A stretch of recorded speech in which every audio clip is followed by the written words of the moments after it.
Hello and welcome to Inside Indiana Business. I'm Gary Dick. Well, the air has cooled and the calendar is turning to September. Sure signs that college football is about to kick off in stadiums around Indiana and the nation. A fall ritual that brings big crowds and big bucks to college towns anxious to cash in.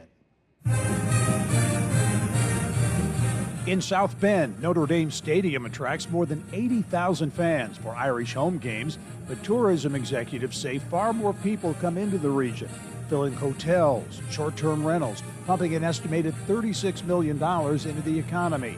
Additional airline flights and routes are also added in the fall. Whether you love the brand, whether you despise the brand, generally there's some sort of reaction that a fan or a viewer might have when they see the Golden Dome or the touchdown Jesus. And all of that leads to the popularity and the demand driver that is the University of Notre Dame to South Bend. And this crowd goes wild as Indiana is going to come away with their 11th win of the season, the most in the history of Indiana football. In Bloomington, the excitement and anticipation are palpable as IU prepares to kick off after last season's historic run, which included a spot in the college football playoff.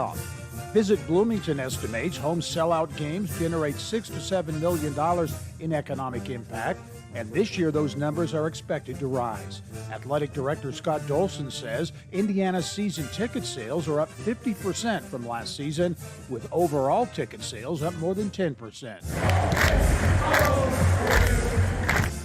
And in West Lafayette, Purdue is looking for a turnaround after several disappointing seasons, including last year's 1-11 campaign. Even with the dismal on-field performance, tourism officials estimate Purdue home games generate $16 million for the Lafayette-West Lafayette economy. And in this era of NIL and the transfer portal, the economics of college football, college sports in general, take on added meaning for schools and their campus communities. To break it down, the bottom line impact, pleased to be joined by Indiana University Columbus Associate Professor of Finance, Ryan Brewer. And Ryan, thanks for joining us. Good to be here. Thanks for having me. Overall, the landscape changing so dramatically in college sports with pay for play, I guess you could say, for sure. Talk about football, the overall landscape, how it's changed. Yeah, so recently everybody knows we started with NIL for the players, and now with the new legislation, we've got the ability for universities themselves to pay players, which is putting an awful lot of financial pressure on the athletic departments all around the country, and that includes the FBS. So they're going to have to get creative in terms of how to cash flow this. And you talk about that added pressure, that competitive pressure, I guess, for athletic departments, which really didn't have to do it before. We saw a naming rights deal just last week from IU, the field at Memorial Stadium. Indianapolis-based Merchants Bank, $50 million over 20 years. Probably see more and more of those types of things as athletic departments look for money. It's going to seem more like commercial pro football and basketball as well. So what we had before, we had sort of a guarantee. Students were going to come, student athletes were going to be there.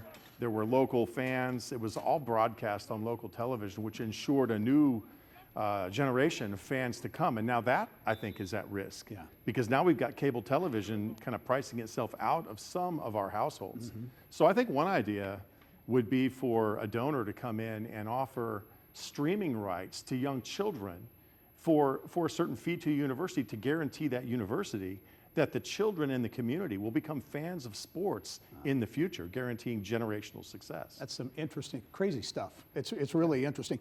You've done some work in valuations, a lot published in the Wall Street Journal. But when it comes to economic impact for communities here, you look at communities around the country and it kind of varies the economic impact college football has on communities. It does. That's a great point. Yeah. So Gary, if you go to Happy Valley, Pennsylvania, or if you go to Lee County, Alabama, they're small communities, but they've got big outsized football programs in college. And their football programs generate about 3% of the total GDP of those communities. Yeah. At Notre Dame, it's a very interesting opportunity that they have there. They generate 1.5% for St. Joe County, which is South Bend, Mishawaka. But the other piece of Notre Dame is their media is only part of it.